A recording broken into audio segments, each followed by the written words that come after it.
across the southern plains and certainly here in Oklahoma, cow-calf producers spend millions of dollars each year on vaccines in order to protect their animals against various kinds of diseases. Handling and taking care of those vaccines before they're actually used is extremely important. Research has shown us that if some of these vaccines are stored incorrectly, we can really lose the effectiveness of that particular product, and it won't give the calf or the cow that we're going to vaccinate the immunity that we wish. If you'll look on the vaccine that you buy next time when you visit your a local farm or feed store and purchase vaccines, or from your local veterinarian, look on the box or the insert. And what you'll find generally is that if you look in the fine print, it will tell you to store that vaccine at 35 to either 45 or 46 degrees. And that's very, very important. As we said, research has shown us that when we get outside of those ranges, we can do some damage.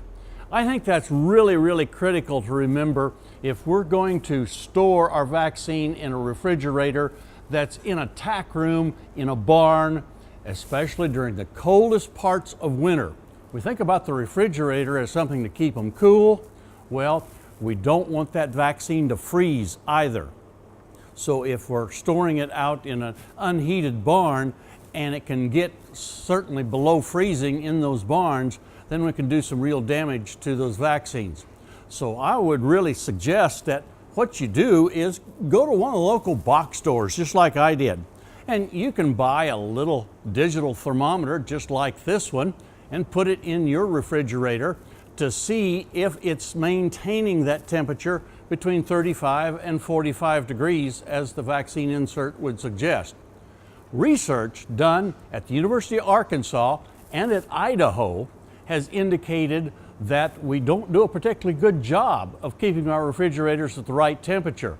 In the Arkansas data, only 26% of the farms that they checked was the refrigerator staying between 35 and 45 degrees 95% of the time. And that number was only a little bit better in Idaho at about 34% of those where vaccines are being stored staying within that proper range. So check yours. You can buy this little kind of digital thermometer for less than $10.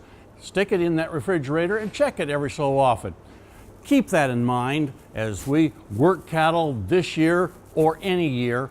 Let's make sure that the quality of the vaccine that we're purchasing stays as good as possible while we store it on our farm or ranch before we give it to those animals that are going to need that immunity. Hey, we look forward to visiting with you again next week on Sunup's Cow-Calf Corner.